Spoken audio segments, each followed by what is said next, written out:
দেখো চিকেনের একটা ইউনিক রেসিপি আজকে তোমাদের সঙ্গে শেয়ার করব। তার জন্য আমি একটু নারকেল আর পেঁয়াজ মানে একটু করে নিচ্ছি। চিকেনটা দেখো, চিকেনটাতে আমি নুন হলুদ একটু শুকনো লঙ্কার গুঁড়ো মাখিয়ে ম্যারিনেট করে রেখেছি।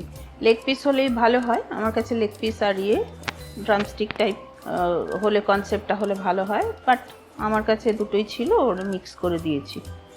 আর তাছাড়া দেখো শুকনো লঙ্কা লাগছে, একটু গোটা গোলমরিচ, সামরিচ যেটা বলে, দারচিনি, লবঙ্গ, এলাচ, জায়ফল, জয়িত্রী সব রয়েছে, মৌরি রয়েছে, জিরে রয়েছে। ধনের পরিমাণটা কিন্তু অনেকটাই থাকবে, ধনে আর নারকেলের অংশটাই এখানটায় মুখ্য আর কি ভূমিকা নেবে। তাছাড়া লাগছে নুন হলুদ, সর্ষের তেলে এই রান্নাটা হবে, গোলমরিচ গুঁড়ো, আদা, পেঁয়াজ, রসুন, কাঁচা লঙ্কা, ধনে পাতা, টমেটো থাকবে। দেখো আমি এটাকে একটু স্মোকি ফ্লেভার দিয়ে নিয়েছি, দিয়ে একদম কালো, প্রচণ্ড গরম। এটা যে প্রদেশের রান্না, সেখানে নারকেল গিয়ে পৌঁছতে নারকেলের একটা ব্যাড স্মেল এসে যেত। তো হয়েছে কি যে নারকেলটাকে যদি আমরা এরকম করে দিই, দেখবে অনেক সময় গ্রেটেড কোকোনাট থাকে, কিন্তু যেহেতু ওটা মধ্যে ময়েশ্চারটা বেশি থাকে, যার কারণে এটা নষ্ট হয়ে যায়। সেই জন্য এরকম করে যদি আমরা ইউজ করি রান্নাতে, তাতে মশলাটা খুবই ভালো থাকবে এবং ফ্রেশ থাকবে। অন্তত তোমার 1 মাস তো এই মশলাটা আরামসে চলে যাবে। কিছু মশলাগুলো আমি দিয়ে দেব, একটু হালকা রোস্ট করে নেব। বর্ষাকালে দেখবে অনেক সময় মশলা রাখা থাকলে ময়েশ্চার হয়ে কেমন একটা ড্যাম্প গন্ধ, বিচ্ছিরি একটা ব্যাপার আসে। যদি একটু টেলে নিয়ে মশলাটাকে রাখা হয়, তাহলে তার লংজিভিটিটা বেড়ে যায়, কেন ময়েশ্চারটা মরে যায়। দেখো মশলার একটা খুশবু আসলে পরেই আমি ওভেনটা বন্ধ করে দেবো। খুব সুন্দর একটা গন্ধ আসছে।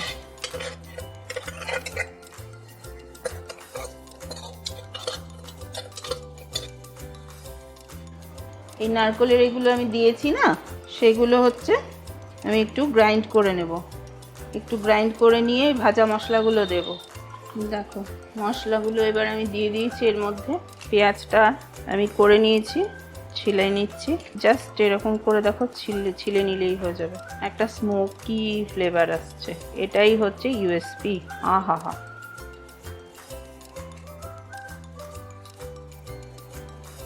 পেঁয়াজের খোলার কত গুণ আছে জানো? বিউটির জন্য পেঁয়াজের খোলা কত ইম্পর্টেন্ট। যদি জানতে চাও আমাকে প্লিজ কমেন্ট করো, আমি বিউটি টিপসের ব্যাপারেও কিছু জানি, সেগুলো শেয়ার করব। হ্যাঁ, এবার দেখো আমি আদা রসুন একটু দিয়ে দিয়েছি ওর মধ্যে, একটু আমি গোলমরিচের গুঁড়োও দিয়ে দেবো, হলুদ দেবো, হলুদ কিন্তু প্রিজারভেটিভের কাজ করে, এবং লবণ দেবো। আর এবার এটার সঙ্গে সব একসঙ্গে আমি মিক্স করে আবার পেস্টটা করে নেব। এটা হয়ে গেছে, এত সুন্দর গন্ধ যে কি বলবো, বলার অপেক্ষা রাখে না। এবার আমি দুটো কড়াইতে দুদিকে বসিয়ে দেবো। পেঁয়াজ দিয়ে দিলাম, একটু কুচনো পেঁয়াজ, কুচনো টমেটো দিয়ে দিলাম।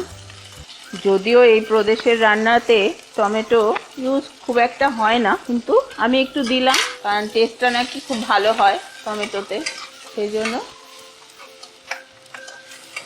দেখো হালকা হালকা ফ্রাই হবে, চিকেন দিয়ে দেবো, আর এই পাশে আমি মশলাটাকে কুক হতে দেবো।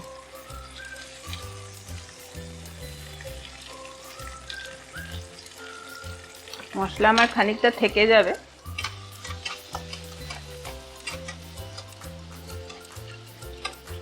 এটা এবার টাইম টেকিং প্রসেস। যত তোমার মশলাটা ভালো করে ভুনা হবে, তত রান্নার স্বাদ বেরিয়ে আসবে।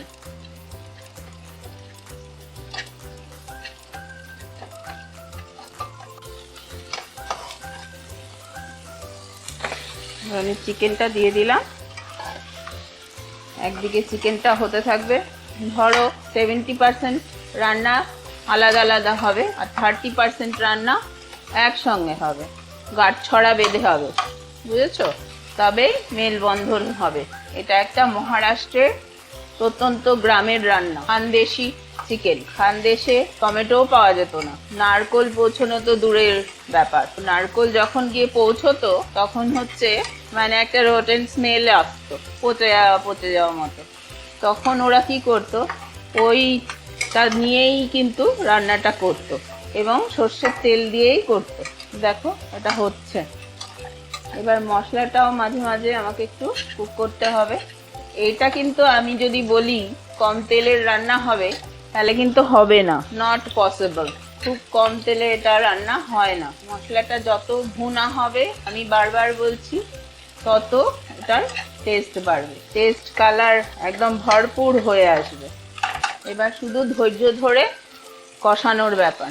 এবার একটু বেসন দেবো।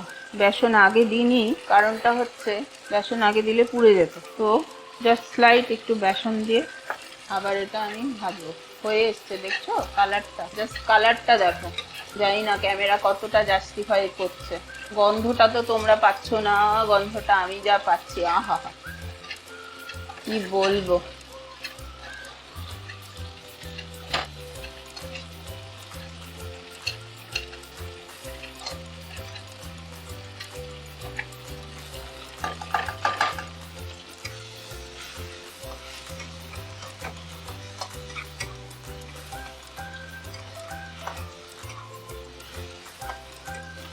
দেখেছো সবুজ কালারটা এটার সঙ্গে কি ভাইব্রেন্ট লাগছে। কাঁচা লঙ্কাটা কিন্তু আমি গোটা দিয়ে দিয়েছিলাম, তখন তোমাদের দেখাতে পারিনি। মশলাটা দেখো ডান, চিকেনও তাই।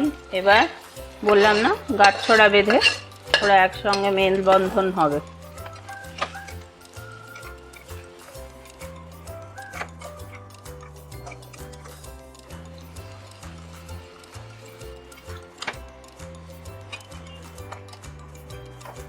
দেখতে পাচ্ছ মশলাটা যাওয়ার পরে কত সুন্দর মেলবন্ধন হয়েছে।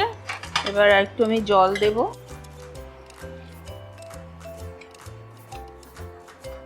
এবার এদের মিলিঝুলি সরকার হচ্ছে, অগ্নি দেবতা ওকে সাহায্য করছে সরকার গঠন করতে। এবার আমি এটাকে দমে হতে দেবো।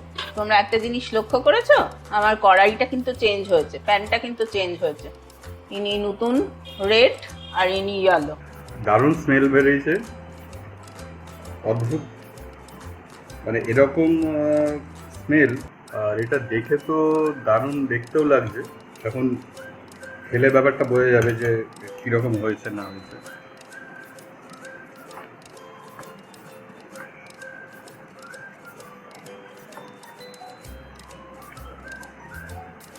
খুবই সুন্দর। এতে আমি জানি না কী কী আছে, তবে নারকোলের একটা গন্ধ পাচ্ছি, আর মানে খুবই স্পাইসি, খেতে খুব সুন্দর, অপূর্ব, দারুণ।